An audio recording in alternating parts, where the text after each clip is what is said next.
Hey everybody, it's the second week of May and I'm really excited to see that you guys are doing well. I hope that you had a great Mother's Day. And let's talk about what we're going to do this week. We're going to start a new unit now. We're going to learn about something new. We're going to talk about solutions and how fast reactions occur and a concept called equilibrium over the next 3 to 4 weeks. And today we're going to learn about how do we quantify the concentration of solutions. So first of all, we got to define what a solution is.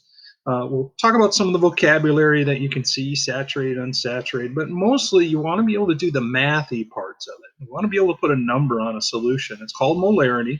We'll define that and discuss that. So it starts with you understanding what a solution is. A solution, and you've made solutions. You know, you mix salt and water, sugar and water.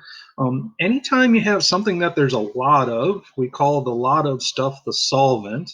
And whenever you have a little bit of, like let's say the sugar or the salt, that's the solute.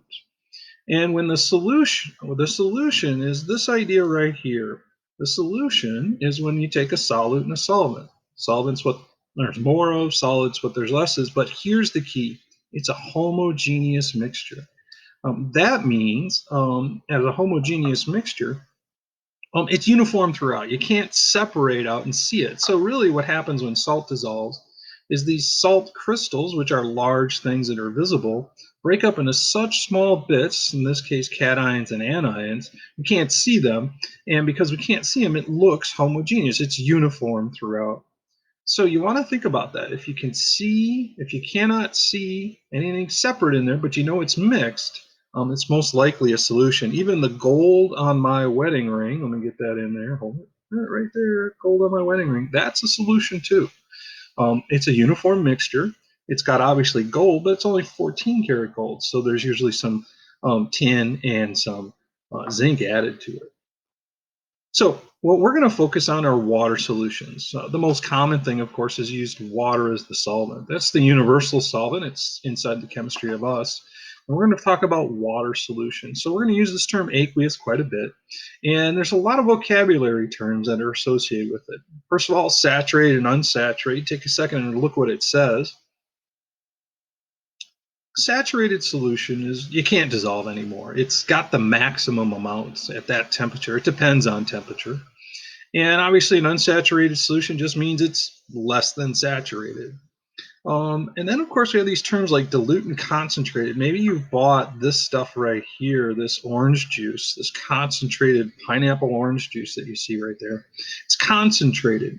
That means there's a lot of particles in there, but not a lot of solvent in there. So a lot of solute, but not a lot of solvent. So what do? We add the solute. And so that's what we're going to talk about, and make sure you understand a few things about these vocabulary terms. You know what an unsaturated solution that other solutions cannot do? It can dissolve more, right? If it's unsaturated, that means more solute can get into the solvent and form a solution. And if we think about a sponge, like a sponge, you know, you have it sitting in your hand, it's got some water in it, but it's not saturated. When you put so much water in there that it starts to drip out and leak, that's a saturated sponge. And so that's really what you want to think about with these solutions. When you're mixing solids and liquids together and they're dissolving, you want to see that the unsaturated solution means more solid can dissolve, the saturated solution means it can't. Saturated solutions, we'd probably think as concentrated. Unsaturated solutions, we'd probably think of as dilute. But I really want you to focus on one of the things that I gave you this week to review, and that's this molarity puzzle. You have a series of questions in here. It really helps if you read through and with a piece of paper separately, try and answer the questions as you go through. I obviously have an answer key for you on this, and so I'd like you to look that over. But what we're going to do is look at molarity. We're going to start with this idea of two solutions of lemonade. We can see that one is concentrated, one isn't. Can you see that? Since lemonade solution 2 is more concentrated, notice it's sometimes concentration means it's darker. Lemonade solution probably 2 would probably taste sweeter, and it seems to have more particles per unit area. It's so basically how many solute particles are in a fixed volume. How many solute particles are in a fixed volume? That's how we put a number on concentration. We use this concept called molarity. Instead of saying concentrated and dilute, which really isn't useful, we like to put a number on it so that we can get an actual number. And that number is called molarity. What you do is you take the total number of moles of solute and you think about how much is dissolved per liter of solution, total volume. Take those two things, divide that, you get a ratio, that is molarity. So a lot of stuff about molarity, and this is what I'm going to ask you to practice as far as math and try and get comfortable with. You'll see some of these problems in the POGO, but as you go through the POGO, please make sure that you look at these solutions right here, and you can see you're going to be told how many moles and how much volume. You can figure out the molarity for all 6 of these, and that'll be some practice that you do. Here's number 5, and it has 0.6 moles of glucose and 0.02 liters of solution. So what does that mean? Well, that means it's 3 molar, right? That means if I put 0.06 on top and 0.02 on the bottom and divide it, I'll get the answer number 3. And I use a capital letter M to represent molarity. And that just means 3 moles. It's a ratio of 3 moles of solid dissolved in 1 liter of solution. You could think of it also as 1 liter has 3 moles of solid. Either way, it's just a ratio. 3M means 3 molar. And with liters of solution, remember that it's often 1 liter is 1,000 milliliters. So if you're given 35.2 milliliters, that's move the decimal 3 places, 0.0325 liters. Use liters when calculating molarity. 550 milliliters, 0.555, etc. So let's look at a problem. This is one of the problems you'll see in the POGL. And it says a solution contains 74.55 grams of potassium chloride, KCl, and it's in 2,000 milliliters. What's the molarity of the solution? So I need to know how many moles there are, and I need to know how many liters. And if I look at, I have this many grams, and I know there's this many grams in a mole, I can figure out how many moles. And then I have 2,000 milliliters, and I have to convert that to liters, and then I just do the math. I take the answer to this and divide by the answer to that. It'll look like this. If I have 74, that's 1 mole. Just divide by 74 by 5. If I have 2,000 milliliters, 1 liter is 1,000 milliliters, that's 2 liters. Take 1 mole, divide by 2 liters. There you go, 0.5 molar. That describes the solution. That's the ratio of solid to solvent in this solution. And we can make that solution. And if I tell someone I have a 0.5 molar solution, everybody who understands molarity could make that solution themselves. There's some other molarity problems. Notice that in this one, a solution contains 0.9 moles and 100 milliliters. What's the molarity? So it sounds to me like I have the moles. I'd have to convert this to liters. This one says how many moles of solid are present in 1.5 liters of 0.24 molar. So here I have the volume and the molarity, and what I want to figure out is moles. You're going to see problems like this to practice at the end of the POGL. I attached at the end of the POGL another set of practice problems right here, 7, 8, 9, and 1 through 5. Please, please, please also practice those. Again, the answers are available. Let's talk about this one. 0.9 moles, well, 100 milliliters, how many liters is that? And just do the division. Let's see. It's 0.90 moles. Oops, I got the decimal wrong there. Don't fall for that mistake. And I know that 100 milliliters divided by 1,000 is 0.10. So again, let me get the decimal right. 0.90 divided by 0.01, and whoops, that's the wrong answer. It should be, hold on, Mr. Gillette didn't proofread his work. 0.9 divided by 0.1, you should be able to do that in your head. It's 9 molar. And ignore that answer. Sorry. I think I did this one right. Let's see. Molarity times volume. What you got to do is just take molarity times volume. That's a useful thing. You're going to see you use this a lot. If you know the molarity and you multiply by the volume, you have basically you'll know how many particles must be present. What's the number of particles? And so that's just a rearrangement of the base equation.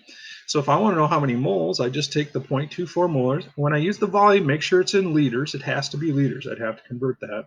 And it means I have 0.36 moles. Those are the types of problems that we're going to look at, and in addition to some others. This is a problem that you'll see that they start talking about at the end of the POGIL and in our practice. This is really where it's used for chemists.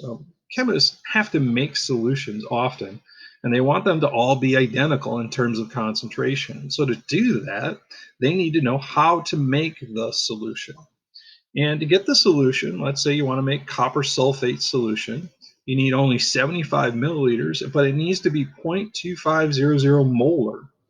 Well, what you got to think of is, how do I figure out how much copper sulfate, how many grams of copper sulfate would I need?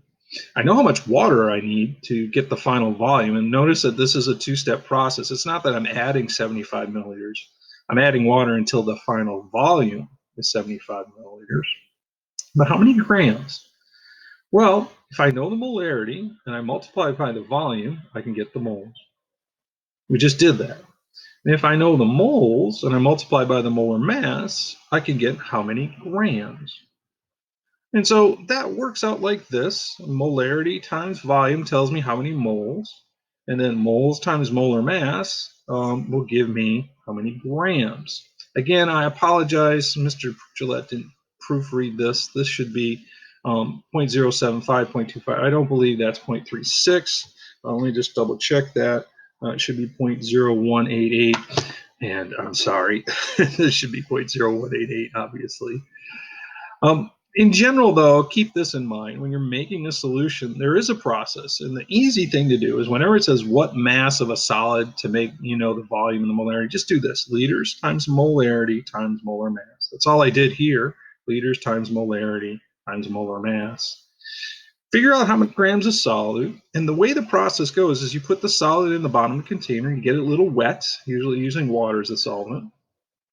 And then you fill it with till the fixed volume. You don't add 75 milliliters of water. You add water until it gets to 75 milliliters. And then, of course, store and label it. And so any chemist can make a solution that any other chemist uses, as long as they have the ingredients and they know how to do this math. Check this out. I don't know if you like Kool-Aid, but remember we said, concentrated sometimes darker. Imagine it being sweeter too with Kool-Aid. And diluted means light. If you made 10 liters of 0.7 mole Kool-Aid for a meeting at work, and your boss comes up to you and says, nope, we only serve 0.4 molar around here, how can you fix the Kool-Aid so it's 0.4 without starting over? Notice that the molarity, the concentration, is too high for the boss, and you want to lower it to here. So if the concentration is too high and you want to lower it, how would you change that color? Most likely you're just going to add more solvent. How would we do that? Well, first of all, we can figure out how many moles of solid are present. If I take the 0.7 times 10, I know I have 7 moles. And then I can just substitute into this equation what I want. I know that I want it to be 0.4 molar. I know that there's 7 moles already in there. So how much water should I have to get that? 17.5 liters. So if I have 10, add the 7.5, and that's what we have. So you guys, I apologize for those few typos that I had in there. Please listen and hopefully practice. What I would hope that you can do is solve these molarity problems that we have. I have a few other things available for you. Obviously the questions that we're going to practice. But please, a couple of these videos are pretty good. The solutions quiz is pretty good. You might want to practice that before we go. There's a practice quiz, or remember, you can write a answer. Remember, when you write these answers, look at this prompt right here. That prompt is always going to tell you what you need to have in your written answer. Okay, so sometimes it's just a student-generated example. You guys, stay awesome. I really appreciate everybody helping, everybody getting things turned in. You guys are helping making me sane by letting me try to help you, and I hope that I hope your life is going well. And take care of yourselves.